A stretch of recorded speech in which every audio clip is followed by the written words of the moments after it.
Good morning students. Today we are going to study nature of roots of the quadratic equation, which is again a very important topic of quadratic equations. Before this, we have already learned the standard form of a quadratic equation and how to solve quadratic equation, finding its solution. We have so many methods, that is, we have studied factorization method and quadratic formula, which contains completing the square method, and we have discussed its geometrical interpretation also. Now we are going to study the nature of roots of the quadratic equations. So let us see.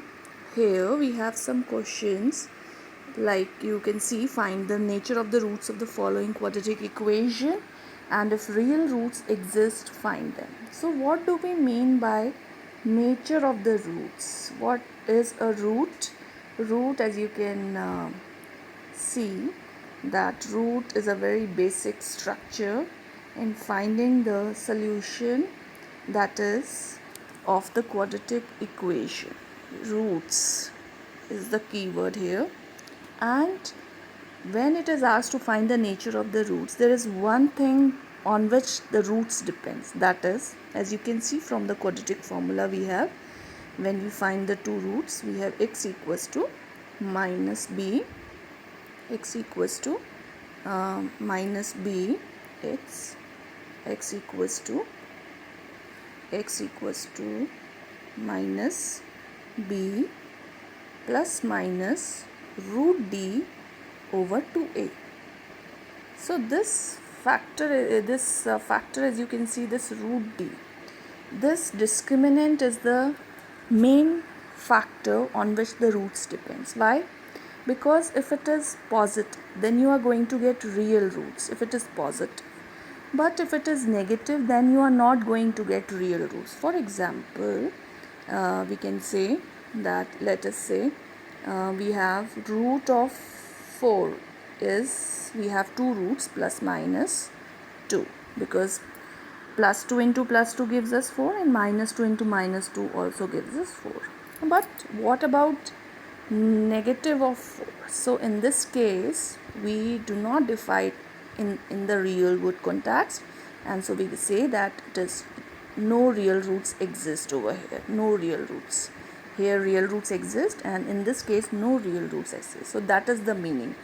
This you can, if we take an example that this is the discriminant, so it should always be positive to get the real roots. You will study in higher classes that this type of number has imaginary roots.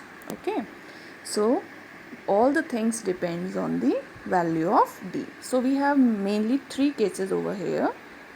That is, what are the three cases? If we have a d, it is positive or greater than 0, and if it is equal to 0, if it is less than 0, that is negative. So positive roots will always have real roots, and for if discriminant is equal to 0, then we'll have equal roots, double roots, or repeated roots. And if it is less than 0 or negative, then you cannot find real roots. If it is positive, then there are two more cases over here. If discriminant is positive, if it is positive, then there are two cases. If it is a perfect square, if discriminant is a perfect square like 4, 9, 16, 25, we are always going to get rational roots. If it is a perfect square, we are always going to get rational roots. But if it is not a perfect square, discriminant is not a perfect square, then we are going to get a irrational roots. As you can see, if we have discriminant, the value of discriminant is 4, then you are going to get value as 2. But if it is root 5, then you will not get a square root in the form of a whole number. So that is why we are going to get a rational root only in the case when the discriminant is a perfect square like 4, 9, 16, and in the case where it is not a perfect square, we are going to get the irrational root. That is why this quadratic formula gives us all the roots, because by factorization we cannot find the irrational roots. Now moving on to this question. Now let us see how do we proceed here. Find the nature of the roots. So we have seen that coefficients are very important over here.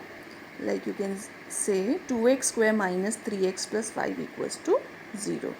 So 2x square minus 3x plus 5 equals to 0. The first step is to write the coefficient, that is a equals to 2, b equals to minus 3 and c equals to 5 over here. And the first step is to find the value of the discriminant, which we say it is called d. Its value is b square minus 4ac and all the roots are going to depend on it. So the value by substituting we are going to find as minus 3 whole square minus 4 into 2 into 5. That gives us minus 36. So as you can see that it is a negative value and negative value has no real roots.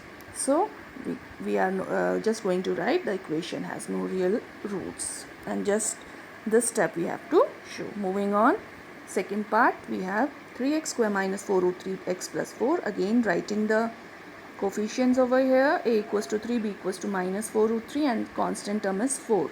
So finding the value of discriminant, we have discriminant is equal to 0, b square minus 4ac. When we find the value minus 4 root 3 into minus 4 into 3 into 4, it gives us 48 minus 48, that is equal to. When discriminant is 0, then we get a double root, repeated root or equal roots. So how do we find it?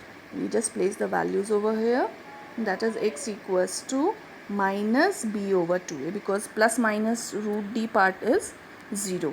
So minus b over 2a, it gives us 4 root 3 over 6, and by simplifying we are getting 2 root 3 over 3, that is the two roots are 2 root 3, 2 by root 3 and 2 by root 3. That is, we are going to write it 2 times, 2 upon root 3 and 2 upon root 3. Or we can write this as rationalized factor also, that is 2 root 3 over 3 2 times. Now moving on, second question is find the value of k for which each of the following quadratic equations have equal roots. So now we know that for equal roots, what is the condition for discriminant? Discriminant should be 0. And what is the value of discriminant? It is b square minus 4ac. So all the things depends on the coefficients and the constant term, as you can see. So our first term will be, we are going to find out a, b and c over here. A equals to, in the first question, a equals to 2, b equals to k and c equals to 3. Now putting these values, we are getting b square minus 4ac as k square minus 24. For equal roots, we are going to put it equal to 0. So k square equals to 24, that is k equals to plus minus root 24 or k equals to plus minus 2 root 6. Similarly for the second question also, second question what we have here, we have k into x minus 2 plus 6 equals to 0. So the two roots will be, when they have to be equal, we are comparing the a, b, c's over here. A equals to k, b equals to minus 2k and c equals to 6. So b square minus 4ac, on substituting the values, we are getting 4k square minus 24k equals to 0. Simplifying this, taking 4 common, we have k square minus 6k equals to 0. Now the two factors are k and k minus 6 equals to 2. So either k equals to 0 or k equals to 6. But you see, if k equals to 0 over here, then this term is going to vanish. So it will not remain, it will not exist. We cannot take k equals to 0. So we reject this value and we take the other value, that is k equals to 6, to get the equal roots over here.